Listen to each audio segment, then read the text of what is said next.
It ultimately took just over 3 years for the Competition and Markets Authority to make an infringement decision. 3 years of wading through the sewage that lies just beneath the surface of the UK demolition industry. 3 years of examining the soft underbelly of a sector that has fought long and hard for respectability, but which now finds its reputation tainted. During that time, the CMA conducted unannounced inspections of 15 business premises, interviewed 35 people, served over 120 notices requiring the provision of information or documents, and undertook a detailed review of emails, mobile phone communications, and financial records. When the announcement finally landed, it did so with the force of an asteroid.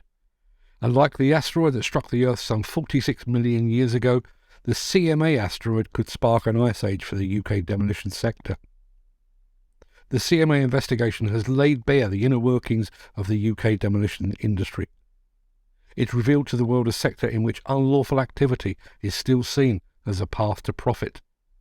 It's shown that even some of the biggest names in the global demolition industry have not risen above the down and dirty approach that most of us thought had been consigned to the industry's history books.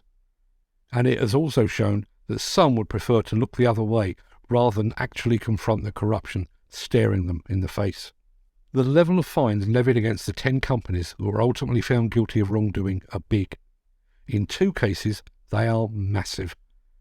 Brown & Mason has been fined £2.4 million, Cantillon £1.92 million, Clifford Devlin £423,000, DSM £1.4 million, Erith £17.5 million, John F. Hunt £5.6 million, Keltbray £16 million, McGee £3.7 million, Scudder £8.2 million, and Squibb Group £2 million. The long-running investigation culminated in fines totalling £59,334,957 for colluding on prices through illegal cartel agreements when submitting bids in competitive tenders for contracts. These bids were rigged, deceiving the customer that they were competitive when that was not the case. Each of the 10 firms was involved in at least one instance of bid rigging between January 2013 and June 2018, and all 10 firms were members of the National Federation of Demolition Contractors at the time of the offences. Bids were rigged by one or more of the firms agreeing to submit bids that were deliberately priced to lose the tender. This practice of cover bidding can result in customers paying higher prices or receiving lower quality services. In addition, the CMA found that 5 of the firms, on at least one occasion each, were involved in arrangements by which the designated losers of the contract were set to be compensated by the winner. Those firms were Brown & Mason, Cantillon, McGee, Scudder, and Erith. The value of this compensation varied, but was higher than £500,000 in one instance. Some firms produced false invoices to hide this part of their illegal behaviour.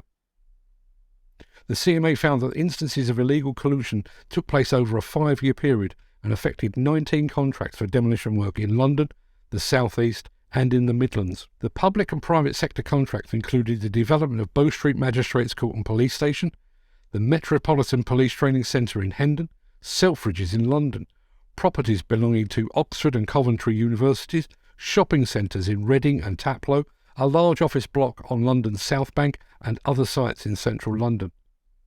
In total, the bid rigging impacted 19 individual contracts valued at around £150 million. Several of those contracts were funded from the public purse. Michael Grenfell, the CMA's Executive Director for Enforcement, said, "The construction sector is key to our country's prosperity, so we want to see a competitive marketplace delivering value, innovation, and quality. Today's significant fines show that the CMA continues to crack down on illegal cartel behavior. It should serve as a clear warning. The CMA will not tolerate unlawful conduct which weakens competition and keeps prices up at the expense of businesses and taxpayers. We have also secured the disqualification of certain company directors involved. Company directors must understand that they have personal responsibility for ensuring that their companies comply with competition law, and that disqualification may follow if they fail to do so." Those disqualified directors are David Darcy, formerly a director of Erith, who has been disqualified for a period of 5 years and 10 months. Michael Cantillon, formerly a director of Cantillon, who is disqualified for 7 years and 6 months, and Paul Kluski, a current director of Cantillon, who is now disqualified for 4 years and 6 months. Each of these directors benefited from reduced disqualification periods, having voluntarily agreed to the disqualification by way of undertakings to the CMA. This latest and long overdue announcement from the CMA largely closes this chapter of the story, even though Keltbray has said that it plans to appeal what it describes as an excessive fine. But this story is far from over. Given the level of fines and the scale of the bid rigging uncovered by the Competition and Markets Authority, could we now see criminal prosecutions of the individuals involved? And even if we don't, it's now clear to all those clients and contractors just where collusion took place and where they likely paid over the odds for demolition work that had actually been rigged. Could we now see those clients and contractors seeking to recoup the money that they overpaid? If they do, the 10 firms caught up in the scandal could face further financial losses that might well include interest and court costs. There is a twist in this tale, however.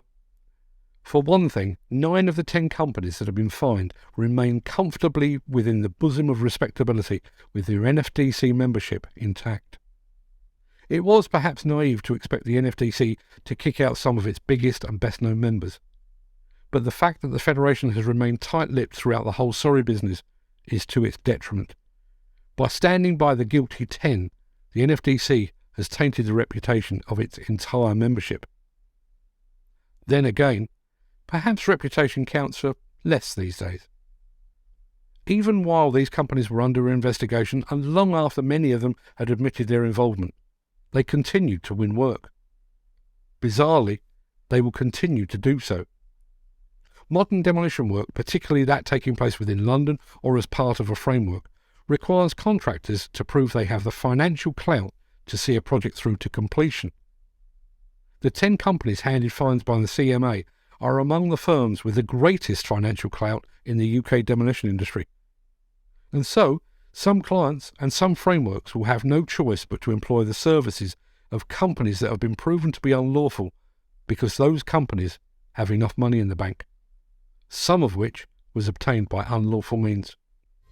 And all those UK demolition companies that were not part of the cartel and who thought they might now get a shot at the big time, I'm afraid you'll have to think again, because apparently that's not how the modern construction industry works. The CMA Files is a Demolition News production. It was written and narrated by Mark Anthony. We hope you enjoyed this episode.